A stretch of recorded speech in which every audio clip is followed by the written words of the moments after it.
काय पाप केले? मायबाप समाजावर मी काय पाप केलं? माझ्या समाजासाठी मी लढायला लागलो. तुम्ही तुमच्या जातीसाठी लढलात, आमचं कधी पोट दुखलं नाही. माझ्या गोरगरीब मराठ्यांच्या लेकराच्या चेहऱ्यावर आनंद यावा, त्याला आरक्षण मिळावं म्हणून मी लढतोय. तुम्हाला इतकं काय वाईट वाटायला लागलं की नीच वृत्तीला तुम्ही उतारला, लागल ते करायला लागलं, काही सापडायला लागलं. मी नाही हटू शकत माझ्या समाजापासून. मी तुम्हाला नाही मॅनेज होऊ शकत, मी नाही फुटू शकत तुम्हाला. मला तुमचं पद नको, मला तुमचे पैसे नको, पण माझा समाज मी मोठा केल्याशिवाय नाही हटत. तुमचा समाज मोठा करताना तुम्ही ताकदीनं केला, मी माझा समाज मोठा करायला ताकदीनं निघाला. मी या समाजाचा मुलगा बनून काम करायला लागलो. मायबाबा, माझं कुटुंब अक्षरशः उघड्यावरती पडलं तरी मी या समाजाला न्याय देण्यासाठी मागं हटलो नाही. माझ्या समाजाला मी मायबाप मानलंय आणि माझा मराठा समाज माझ्यासाठी सगळं आहे. माझ्या समाजानं मला कधी काही कमी पडू दिलं नाही. मराठा समाजातल्या समाजानं सुद्धा मला दुःख नाही द्यायला पाहिजे. मला तुम्हाला हात जोडून माझी विनंती आहे मराठा समाजाला की माय बापाव, मी या समाजासाठी लढतोय तर एवढे का? माझा समाज मोठा होईल म्हणून तुम्ही का आमच्या पाठीशी लागला? समाज मोठा करण्यासाठी लढायला निघालोय. माझ्या समाजानं खूप वेदना सहन केल्या, खूप त्रास सहन केला. माझ्या मायबाप समाजानं लेकरं शिकून खूप मोठे व्हावे ते स्वप्न बघितले. त्या आरक्षणामुळे माझ्या समाजाचे लेकरं नाही मोठे व्हा. मला सरकारनं उघडं पाडायचं ठरवलंय. माझी या समाजापुढं, या हिंगोलीचा महाराष्ट्रातल्या मराठा समाजाला हात जोडून विनंती आहे, मला उघडं पडू देऊ नका. यांनी ठरवलंय की मला उघडं पाडायचं आणि मनोज जरांगे जर लांब गेला तर मराठा समाजाला इतका निष्ठावान कुणीच मिळू शकणार नाही. याला संपवा, याला बदनाम करा, पण याला संपवा. यांनी मला उघडं पाडायचं ठरवलंय. माझे तुम्हाला सगळ्यांना विनंती, आपला समाज मोठा होईपर्यंत उघडं पडू देऊ नका. मला तुमच्या पाठबळाच्या आणि आशीर्वादाची गरज आहे.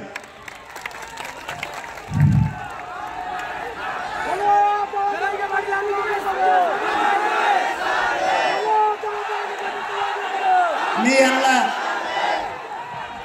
बाकीकडे कुठं संपत नाहीये. मी यांना मॅनेज नाही होत,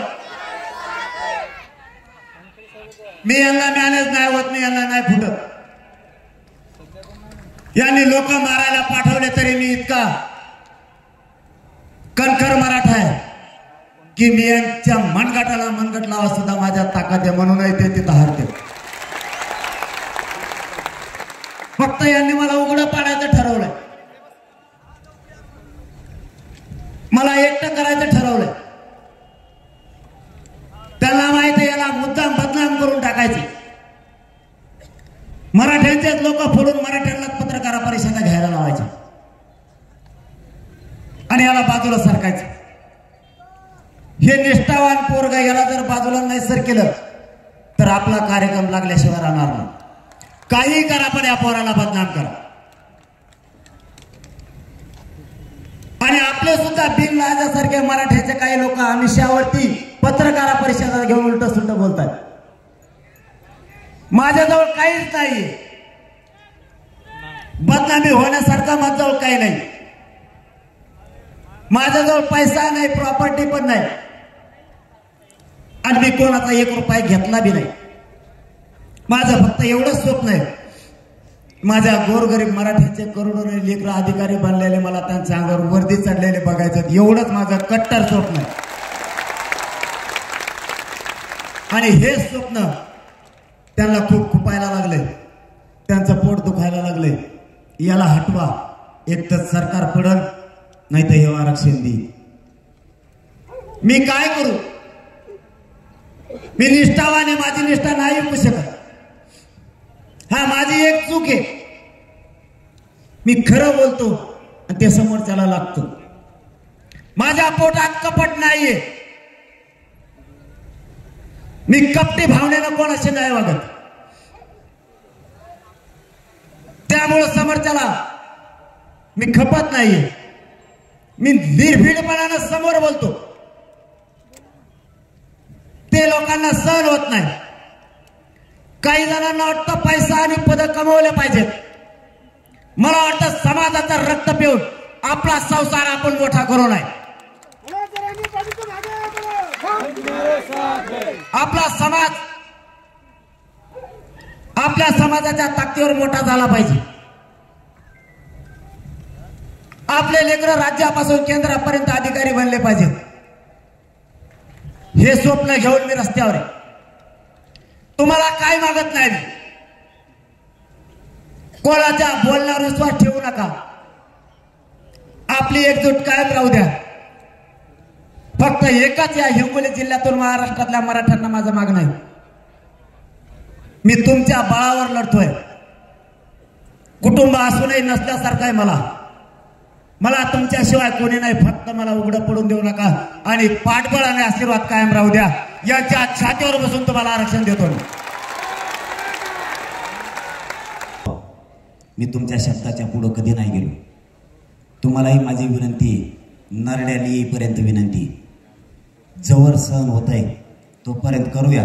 पण माझे हात जोडून विनंती आहे, गोरगरीब ओबीसीच्या अंगावर मराठ्यांनी जायचं नाही आणि गोरगरीब ओबीसींनी मराठ्यांच्या सुद्धा अंगावर यायचं नाही.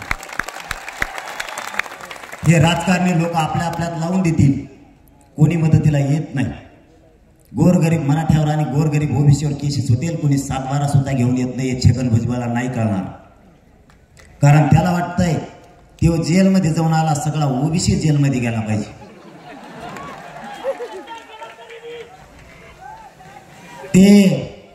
त्यांनी असं फिरलंय ना भयानक की दंगली होत म्हणून.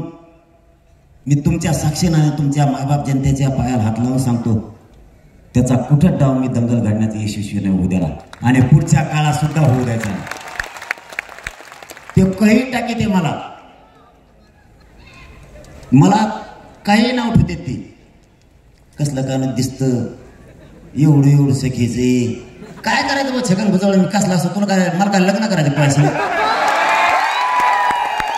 तुला करायचं काय, मी कसला दिसून दे नाही तुम्ही म्हटलं वजन असून दे नाही नसून तुला काय करायचं. तू तुला बघ ना. मी मग बघतो मी पुढा येडा आहे. हा काय म्हणणं आहे तू, पण तुला नीट केलं की नाही. मला काहीच अक्कल नाही बघतो आहे म्हणण्याने. काही म्हणतात मला घटना कळत नाही, कायदा कळत नाही, शिकलेलंच नाही. 34 शिकलेलं आहे. 4थीला मला 3 मार्क पडले. तुला काय करायचं. तुम्ही एवढे हुशार आहेत, तुम्हाला सगळ्याला पालथ टाकून 1.5 कोटी मराठा आरक्षण घातला का नाही. मी असू दे मराठाला मी येणार बरा आहे. तू मग शिकलेला आहे, तू तसाच राह. मी तुला करायचं काय कसला असून दे. मी पायावर नाही चालत, टकोऱ्यावर चालवतोय. तुला काय करायचं.